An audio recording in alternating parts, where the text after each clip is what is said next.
Hey guys, welcome back to my channel. Today I was actually craving for the white sauce pasta. So I've planned to make one and also share it with you guys. So without losing much time, let's get started. On a heated pan, add 2 tablespoons oil. Make sure you heat your oil at a medium flame. Once the oil is hot, add 1 teaspoon finely chopped garlic. Then add onions and cook it for 2 to 3 minutes.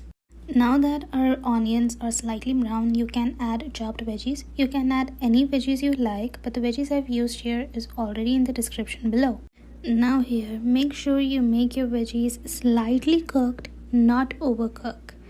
And once they are ready, add black pepper and salt. Then mix the mixture very well. Now that our veggies are ready, it's time to make a sauce. For the sauce, heat a pan at a low flame, add butter. When the butter is melted, add 5 tablespoons of flour and cook it for 3 to 4 minutes until it turns into golden brown.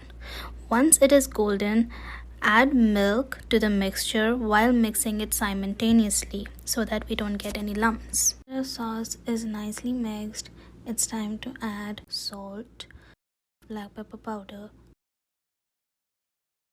chili flakes and herbs. Let it cook for 3 to 4 minutes. Now once our sauce is ready, we can add our slightly cooked veggies, cream, cheese and pasta and mix well.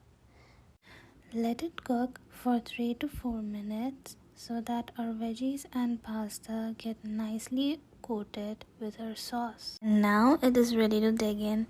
If you enjoyed our video and liked our recipe, please make sure you like and share.